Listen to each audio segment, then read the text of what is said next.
တခါတော့ပေါ့ကွယ်ရွာလေးတရွာမှာတားသွင်းရောက်ကိုဈေးတောင်းခေါင်းရွက်ပြီးတော့လုတ်ကန်ရှာဖွေကျွေးမွေးနေတဲ့မိခင်မုတ်ဆိုးမကြီးဒေါ်ချီဆိုတာရှိပါတယ်။စင်းရဲပင်ပန်းစွာနဲ့ကလေးတွေရဲ့စားဖို့နေရေးကိုလုတ်ကန်ရှာဖွေကျွေးမွေးနေပေမဲ့တားသွင်းရောက်စလုံးမှာဘယ်သားကမှမိခင်မုတ်ဆိုးမကြီးအပေါ်မတိတက်ပါဘူး။ဘာမှကူညီလုတ်ကန်ဆောင်ရွက်ပေးခြင်းမရှိသလိုထမင်းစားတာတောင်မှအရန်သင့်မှတကယ်ကိုအရန်သင့်ပဲဖြစ်ပါတယ်။ဒါတော့ဟင်းမကောင်းတဲ့နေ့တွေဆိုရင်တော့ညူညူဆူဆူနဲ့မိခင်ကြီးကိုပြောဆိုကြပါသေးတယ်။မိခင်ကြီးကတော့မညိုညင်ရှာဘူးပေါ့။သားတို့ရဲ့အမေဈေးအောင်မကောင်းလို့ပါ။ဈေးအောင်ကောင်းတဲ့နေ့ကြရင်သားတို့စားကြတာကိုအမေချက်ကျွေးမယ်လေ။အမေပြောလိုက်ရင်ဒီလိုကြီးပဲ။ဒါနဲ့မှဘာဖြစ်လို့ကျွန်တော်တို့ကိုမွေးထားသေးလဲဗျာ။မိဘဆိုတာမွေးပြီးွားရင်သားသမီးကိုကျွေးရမှာပဲလေ။ဒီလိုပြောဆိုခံရတဲ့အခါဒီမှာဆိုရင်တော့မိခင်မုတ်ဆိုးမကြီးခင်ဗျာတွားလျာခင်မုန်းတဲ့ကြီးကိုတန်တာမိပါတယ်။ကျေးဇူးရှင်ကြီးရေရောက်ရရက်ကနေကျမရဲ့အဖြစ်ကိုလှည့်ကြည့်ပါအောင်ရှင်မိခင်ကြီးစိတ်မချမ်းမသာဘလောက်ပဲဖြစ်နေပါစေသူတို့ဟာယူဆိုင်ရကောင်းမှလည်းမသိကြပါဘူးစားရရှိတာတွေကိုလှန်လုံးစားတော့ပြီးပြီဆိုတာနဲ့အိမ်ကက်တယ်မရှိပဲတနေ့ကုန်ရွာရိုးကိုပေါက်ကိုရှောက်လည်နေကြပါတယ်သူတို့လေးတွေရဲ့ဖခင်ကြီးတက်ရှိထင်ရှားရှိစဉ်ကာလကတော့ယာမီတစ်ခွက်ရှိပါတယ်အဲ့ဒီယာမီဟာမြေစီမြေနှစ်ကောင်းမွန်တာကြောင့်ဟင်းသီးဟင်းရွက်မျိုးစုံစိုက်ပျိုးရင်လည်းအရန်ကိုဖြစ်ထွန်းပါတယ်အဲ့ဒီဒီနန်တွေကိုရောင်းချတုန်းကတော့ချမ်းသာကြီးမဟုတ်ရင်တော့မှစားနိုင်တောင်းနိုင်တဲ့ပြည်ပြည်လဲလဲရှိခဲ့တာပေါ့အခုတော့ဖခင်ကြီးဟာမျက်ွယ်ပြူသွားတော့အဲ့ဒီရာခွက်ဟာလောက်ကင်မဲ့သူကင်းမဲ့ပြီးတော့ခြုံရွယ်ပိတ်ပေါင်းနေနဲ့ထူထပ်နေပြီဖြစ်ပါတယ်တကယ်ဆိုရင်တော့ဒီသားသုံးယောက်ဟာအသိစိတ်ရှိရှိနဲ့တက်ညီလက်ညီထွန်ရက်လောက်ကင်မဲ့ဆိုရင်တော့ပြည်ပြည်လဲလဲရှိနေမှာအမှန်ပဲဖြစ်ပါတယ်ပတ်ဝန်းကျင်မှာရှိတဲ့ဆွေမကင်းမျိုးမကင်းလူကြီးသူမတွေကတော့ဆုံးမကြပါသေးတယ်အခုလိုရှောက်သွားနေမယ်အစားမင်းတို့ကွာရွယ်ဒီလဲရောက်လာပြီးခွန်အားပလားတွေကလည်းတောင်းတောင်းတင်းတင်းနဲ့မင်းပေထားခဲ့တဲ့ຢာကိုထွန်ရက်ပြီးတော့စိုက်ပျိုးကြပါလားကွာဟာဒီຢာလေးကိုများထွန်ရက်စိုက်ပျိုးလို့ကြီးပွားလာမှာလားဦးနေရဲ့ကျွန်တော်တို့ကနေချင်းညချင်းကြီးပွားချမ်းသာမဲ့အလုပ်ကိုလုပ်ချင်တာဗျဟုတ်တယ်အခုလဲစားဖို့တောက်ဖို့ကမပူရပါဘူးဗျာအမေတယောက်လုံးရှိနေတာပဲဥစ္စာဒီလိုမျိုးဆုံးမပဲ့ပင်တာတွေကောင်းစီခြင်းလုံးလို့တုံတင်ပြောဆိုတာတွေကိုနားမထောင်ဘဲနဲ့ချက်ကောင်းစိတ်မခံပြန်ပြီးတော့ရန်တွေ့နေတော့နောက်ဆိုဘသူကမှလေုံခံပြီးတော့မပြောမဆိုကြတော့ဘူးပေါ့ဒီလိုနဲ့ပဲအချိန်နေရလဲတရွေ့ရွေ့နဲ့လွန်မြောက်လာပြီဖြစ်ပါတယ်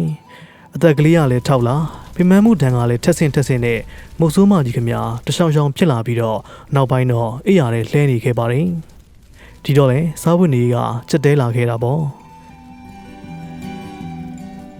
့ဒါတောင်သားတွေကအလုံးမလုံးပဲနဲ့အိမ်မှာရှိတဲ့ပစ္စည်းတွေကိုထုခွဲရောင်းချဖို့အတွက်စဉ်းစားကြပါသေးတယ်။ဒီဖြစ်တဲ့ကြောင့်သားတွေရဲ့ရှေးကိုရှင်လေးနေရတာကတော့မိခင်မုတ်ဆိုးမကြီးပဲဖြစ်ပါတယ်။ဒီနေ့မှာတော့မိခင်အိုကြီးဟာရောက်တဲ့ရာစဉ်းစားရင်းနဲ့ကြံတစ်ခုကိုရလာပြီးတော့အိယာတဲကနေသားတွေကိုအနားခေါ်လိုက်ပါတယ်။ကဲသားတို့ရေမင်းတို့အမေပြောစရာရှိတယ်။အမေရဲ့ချင်းတွေ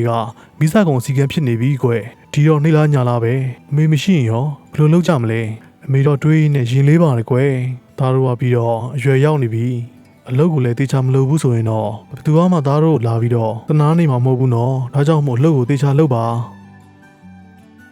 ဒါပဲပြောချင်တယ်ကွယ်ဒါတော့မဟုတ်သေးပါဘူးအမေရဲ့သားတို့လုပ်မဲ့အလုပ်ကကြီးပွားချမ်းသာမဲ့အလုပ်ကိုပဲလုပ်ချင်ကြတာဗျ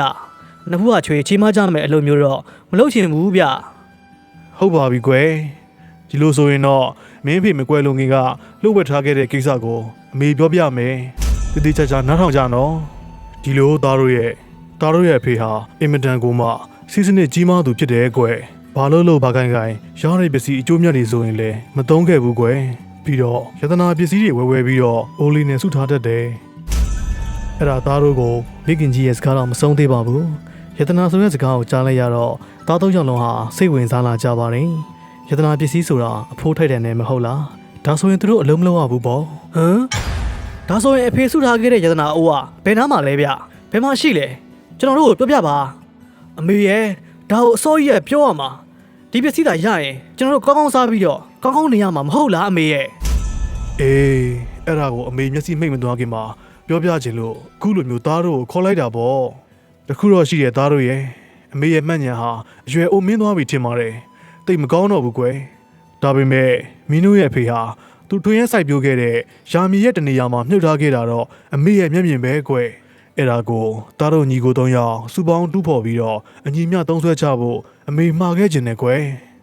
အဲ့ဒီလိုမျိုးစကားတွေကုံစင်အောင်ပြောဆိုပြီးမှတော့မိခင်အိုကြီးလည်းမရဏသေမင်းရဲ့ခေါ်ဆောင်ရာနောက်ကိုလိုက်ပါသွားပါတော့တယ်။သားသုံးယောက်လုံးလည်းဝမ်းနဲ့နေမယ်မထင်ပါဘူး။မိခင်အိုကြီးရဲ့ရုပ်အလောင်းကိုမြေမြုပ်တကြိုပြီးတဲ့အခါမှာတော့အကိုကြီးဆုံးကစပြီးပြောပါတယ်။ကဲညီကိုတို့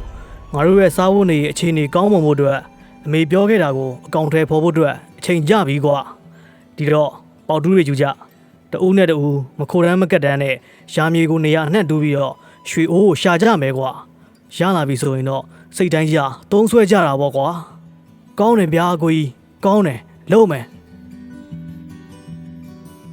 ဒါနဲ့ပဲသူတို့ဖေလောက်ကန်ခဲ့တဲ့လက်ငုပ်လက်ရည်ယာမီကိုတူးဆွားကြပါတယ်။တနေရာမတွေ့တနေရာမှာတော့တွေ့မယ်ဆိုတဲ့မျှော်လင့်ချက်နဲ့တူးလိုက်တာ3-4ရက်မှတင်ယာတစ်ခုလုံးလည်းမြေရီတူးဆွားပြီးသားဖြစ်သွားပါတယ်။ဒါပေမဲ့လည်းယတနာအိုးနဲ့တူတာဆိုလို့တာမန်အိုးချမ်းဘက်အကျိုးစာလေးတစ်ခုတောင်မှမတွေ့ရဘူးတဲ့ဒီတော့လေစိတ်ပြက်လက်ပြက်ဖြစ်ကုန်ကြပါတယ်အမေကွာတီသွားတာတော့မှငါတို့မပင်မအောင်လို့လှုပ်သွားရတယ်ကွာဟုတ်ပါဗျာဘာမှပြောမသွားရင်တော့မှကျွန်တော်တို့လည်းအခုလိုမျိုးပင်မနေမှာမဟုတ်ဘူးဗျသူတို့ဟာငယ်လေးတဲကနေရွှေမွေးလာခဲ့တဲ့ကျေးဇူးကိုမထောက်ဘဲနဲ့ပြောဆိုနေကြပါတယ်မိဘကျေးဇူးကိုတီးဖို့နေနေတာသာတမလွန်ရောက်သွားတဲ့အမေဦးကြီးကိုတောင်မှအပြစ်တင်စကားတွေတယောက်တစ်ပေါက်ဆိုနေကြတာပေါ့လူတွေကလည်းပင်မယတနာအိုးကလည်းမတွေ့ဒေါသတွေကထွက်နေအာကုသူတွေတစ်ခုပြီးတစ်ခုဆင့်နေပါတယ်ဒီလိုပေါက်တူးပေါက်တဲ့အလုပ်ကိုလည်းတခါမှမလုပ်ဘူးရွှေအိုးကိုသာလိုချင်လို့တူးနေတာဆိုတော့ဘယ်တက်နိုင်မလဲ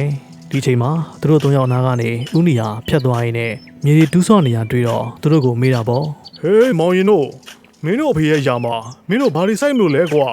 ပင်မနေရကြတယ်ဥနီယာလာပြီးမေးတော့မဖြေချင်းနဲ့ဖြေလိုက်ပါသေးတယ်အလကားပါဥနီယာမြေကြီးထဲမှာယတနာပစ္စည်းတွေရှိရဆိုလို့တူးလိုက်ဆွလိုက်ရတာဖက်ကိုမောရောဗျာဘာမှစိုက်ဖို့မဟုတ်ပါဘူးဗျာဒီတော့ဦးနီလည်းအချင်းဒီကိုရိတ်စားမိတာကြောင့်သူတို့ကိုစေတနာထားပြီးရှင်းပြပါတယ်မောင်ရင်တို့ရဲ့အမြင်တွေလွဲနေပြီကွယ်တကယ်တော့ဒီယာမြေကမြေစီမြေနဲ့အင်မတန်မှကောင်းပြီးတော့ဘာပဲဆက်ဖြစ်ထုံးနဲ့တကယ်ယတနာမြေကွယ်ဒါကိုမောင်ရင်တို့ကမသိကြပါလားနော်ဒါဖြင့်ဒီလိုလုပ်လေဦးလေးမှာမျိုးစေ့တွေရှိတယ်စိုက်ပျိုးပုံစိုက်ပျိုးနည်းတွေကိုလည်းဦးလေးပြောပြမယ်တကယ်လို့အပင်တွေဖြစ်ထွန်းလာတဲ့အခါကျရင်တော့ဦးလေးရပဲအားလုံးကိုဈေးကောင်းပေးပြီးတော့ပြန်ဝယ်ပေးမယ်လေမင်းတို့ရဲ့အဖေဆိုတာလေငါတို့နဲ့ဆွေမျိုးမကင်းနေပါကွာဦးနီရဲ့စကားကိုကြားလိုက်ရတော့သူတို့သုံးအောင်လေဒီချင်းနေရောက်မှမထူးဘူးဆိုပြီးတော့တယောက်မျက်နှာတယောက်ကြည့်လို့သဘောတူလိုက်ကြပါတယ်ဒီလိုနဲ့ပဲစပားစီတွေကိုကျဲပြီးတဲ့နောက်ပိုင်းမှာတော့တရွာလုံးကငေးကြည့်နေရတဲ့စပားခင်းကြီးတွေကိုရရှိလာပြီဖြစ်ပါတယ်ကျေးဇူးရှင်ဦးနီနဲ့ပညာပေးခဲ့တဲ့အမေကြောင့်ငွေတွေကလည်းမနှဲမနှောရနေပါပြီဒီတော့မှညီကိုသုံးအောင်လည်းခေါင်းချင်းဆိုင်ပြီးတော့တည်ဆုံသွားပြီဖြစ်တဲ့မိခင်ကြီးရဲ့စကားကိုစဉ်းစားမိတာပေါ့အေးကွာငါတို့ရဲ့အမေဟာတိတ်ကိုကျေးဇူးကြီးမားလာပါတယ်ကွာကွယ်လွန်ကန်ဒီအချိန်လေးမှတော့မှပညာသားပါနဲ့အမျှော်မြင်ကြီးကြီးမားမားထားပြီးတော့ယတနာရွှေအိုးပေးသွားတယ်တကယ်တော့ငါတို့ညီကိုတွေရဲ့လှူအားကြောင့်ရလာတဲ့အကျိုးမြတ်တွေဟာယတနာရွှေအိုးပဲပေါ့ကွာဟုတ်တာပေါ့အကိုကြီးရဲ့ကျွန်တော်တို့တွေအခုချိန်အားစပြီးတော့လှူအားတန်ဖို့ချစ်မြတ်နိုးလို့အလုပ်ဆိုမခုမကက်ပဲနဲ့လှူသွားကြရင်ချမ်းသာဖို့ကဘယ်ဝေးတော့မလဲဗျာဒါပေါ့ကွာ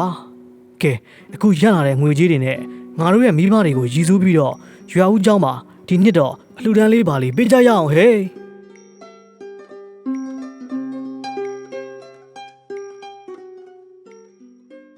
ပုံမြင်လေးရတော့ဒါပါပဲကွယ်ပုံမြင်လေးကိုအဆုံးထိကြည့်ရှုပေးလို့အားလုံးကိုကျေးဇူးအထူးပဲတင်ရှိပါတယ်နောက်ထပ်ပုံမြင်တွေမှာလည်းမြန်မာအန်နီမေးရှင်းတွေနဲ့ပြန်လည်ဆုံတွေ့ကြမယ်နော်